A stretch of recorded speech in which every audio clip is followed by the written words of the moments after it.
December 11, 2010, 2:45 p.m. A Suffolk County police officer, patrolling along Ocean Parkway with his K9 partner, pauses near a thick patch of tangled brush. His dog suddenly alerts, pulling him toward the dunes. The officer steps closer, brushing aside the brittle winter reeds. What he sees stops him cold. The remains of a young woman lie partially concealed, wrapped in burlap, only a few yards from the road. By nightfall, crime scene tape lines the stretch of Gilgo Beach. Detectives comb through the sand with flashlights, the bitter December wind whipping against their faces. At first, they believe this is the tragic end to a missing persons case. But then, only 2 days later, on December 13th at 10:15 a.m., another body is found. And then another, and another. 4 women, all discarded in a similar fashion, lying in shallow brush along the same stretch of Long Island's desolate coastline. The press swarms. Headlines scream of a possible serial killer. For the families of the missing, the horror is unbearable. To understand the terror that unfolded, we need to rewind. July 10th, 2007, 8 p.m. Melissa Barthelemy, a 24-year-old woman living in the Bronx, leaves her apartment after speaking to her family. She never comes home. A week later, her teenage sister receives a series of taunting phone calls from Melissa's cell phone. A male voice, cold and mocking, describes in graphic detail what he claims he did to Melissa. Investigators trace the calls to crowded areas near Times Square and Madison Square Garden, but the caller vanishes into the city's noise. June 6, 2010, 1:30 a.m. Megan Waterman, 22 years old, is last seen on a hotel security camera in Hauppauge, Long Island. She had told her family she was stepping out briefly. She never returned. September 2nd, 2010, 11 p.m. Amber Costello, 27, vanishes from her home in West Babylon. Friends later recall a client had come by that night. Someone she said gave her a bad feeling. July 9th, 2007, 7:15 p.m. Maureen Brainard-Barnes, 25, travels from her home in Connecticut into New York City. She tells friends she plans to meet someone for work. Days turn into weeks, then years. Maureen is never seen alive again. By the end of 2010, all 4 women, Melissa, Megan, Amber, and Maureen, are discovered along the same stretch of Gilgo Beach. They are quickly linked by chilling details. All were young women working as escorts. All had vanished under eerily similar circumstances, and all had been carefully wrapped in burlap, discarded like secrets the killer assumed would never be found. December 15th, 2010. The Suffolk County Police Department holds a press conference. Reporters pack the room, microphones crackling. The police commissioner confirms what the community already fears. Long Island may be dealing with a serial killer. Over the next 6 months, the body count rises. By April 2011, investigators uncover the remains of 10 individuals in the sandy brush stretching from Gilgo Beach to Oak Beach. Some are linked to the Gilgo Four. Others remain unidentified. Forensic teams map the coastline like a graveyard, photographing each discovery. Helicopters hover overhead. Divers scour nearby marshes. Still, the killer remains a ghost. Years pass. Leads dry up. 2012. Families of the victims gather outside the police station, holding vigils, candles flickering in the cold night. Melissa Barthelemy's mother, her voice breaking, begs, "Please, don't let my daughter just be a statistic. Find who did this." 2013. Frustration boils over. Critics accuse Suffolk County Police of mismanaging the case, withholding information, and allowing years of precious time to slip away. Some whisper of corruption, others of incompetence. Meanwhile, the killer, whoever he is, remains free.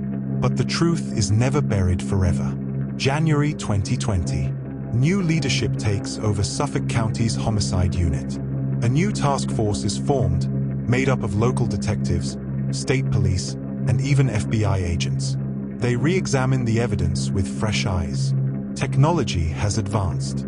What once was a dead end may now be a doorway. Investigators revisit the burlap. Fibers are retested. Cell phone data is reanalyzed. The taunting phone calls to Melissa's sister are reviewed with new software. Slowly, a profile begins to sharpen. March 2022. Detectives quietly zero in on a new suspect, Rex Heuermann, a 59-year-old architect living in Massapequa Park, only 20 miles from Gilgo Beach. Outwardly, Heuermann appears ordinary, a family man, husband, father, and successful professional. But beneath the polished surface lies a double life. Investigators link his cell phone records to the burner phones used to contact the victims. His searches on the internet reveal a chilling obsession with torture, sadistic fantasies, and the case itself. And then, the breakthrough: DNA recovered from the burlap and a discarded pizza crust Heuermann casually tossed into a Manhattan trash can in early 2023. When tested, the DNA matches. July 13th, 2023, 8:20 a.m. Detectives surround Heuermann's modest home in Massapequa Park. He is arrested while leaving for work, a large coffee cup in his hand.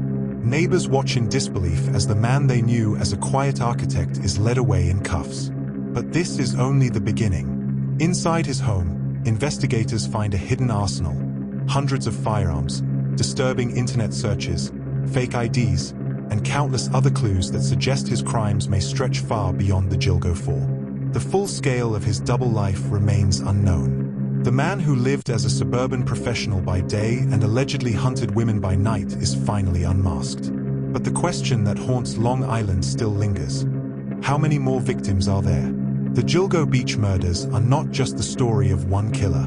They are the story of a community terrorized for more than a decade, of families left in limbo, and of a justice system that struggled to bring answers. And though Rex Heuermann sits in custody, the darkness of Gilgo Beach is not yet fully revealed. Because sometimes, the sand does not just cover footprints.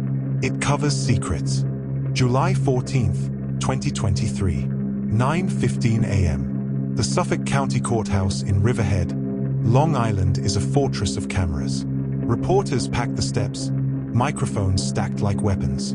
Inside, the man suspected of being the Gilgo Beach killer makes his first appearance. Rex Heuermann, 59 years old, architect, husband, father.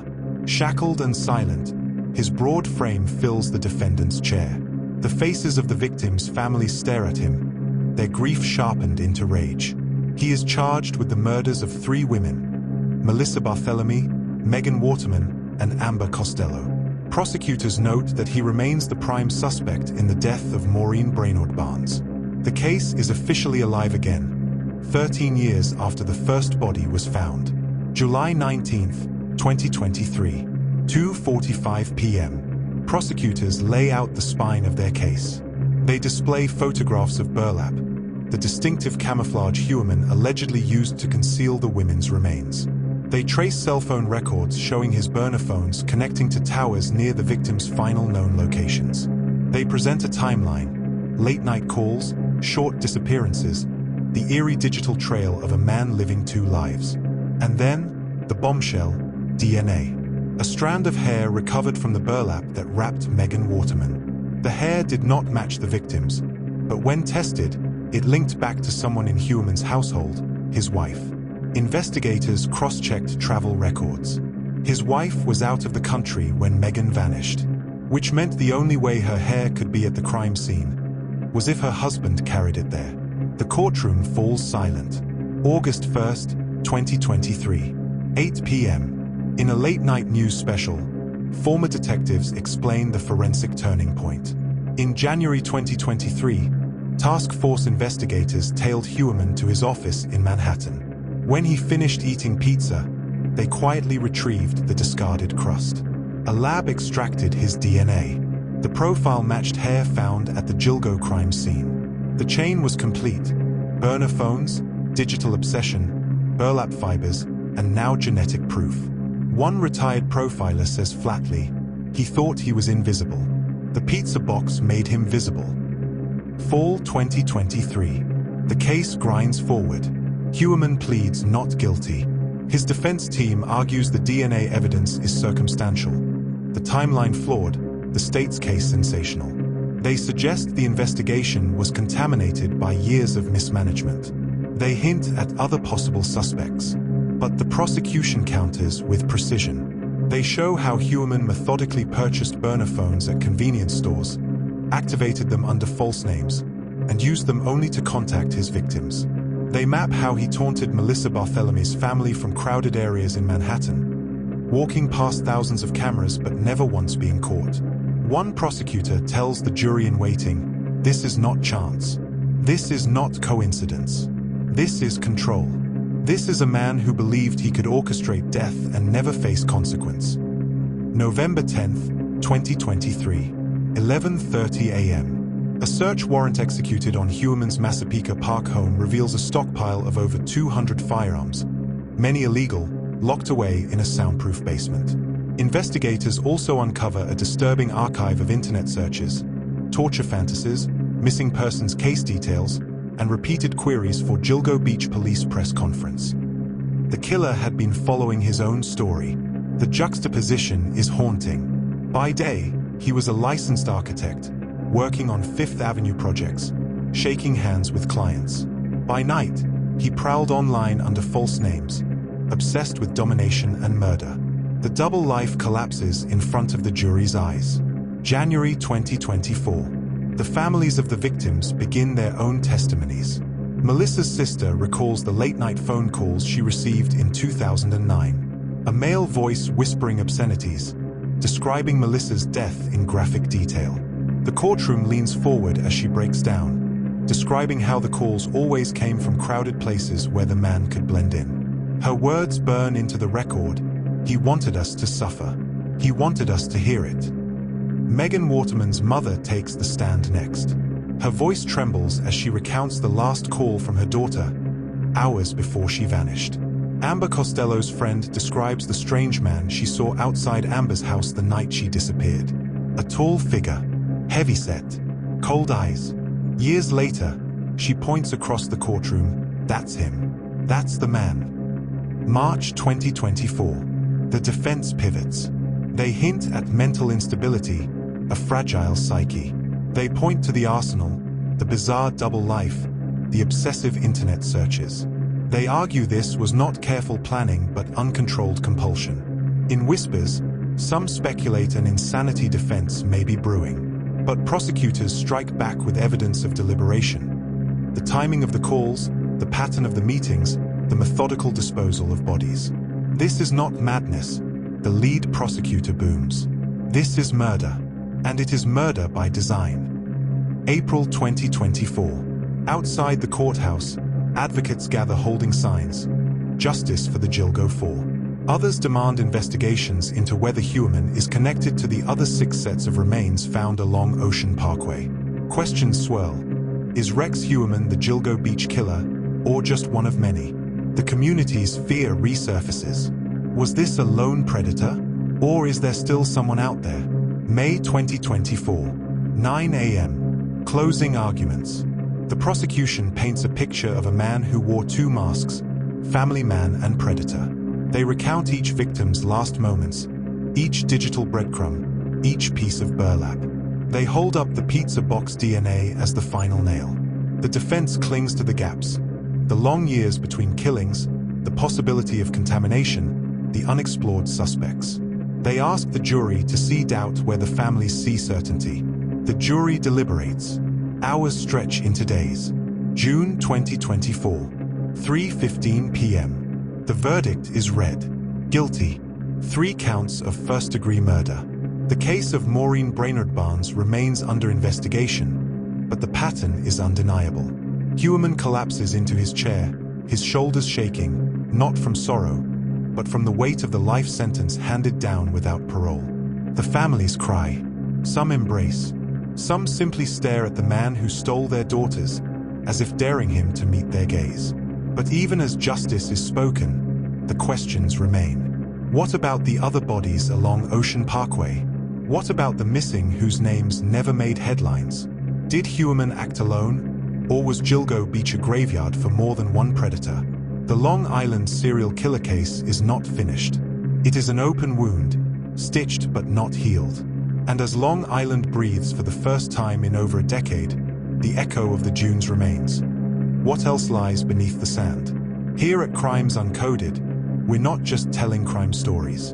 We're breaking down the legal codes that define them. The sealed affidavits, the disputed evidence, the battle between defense and prosecution. This is where the real story of justice often lives.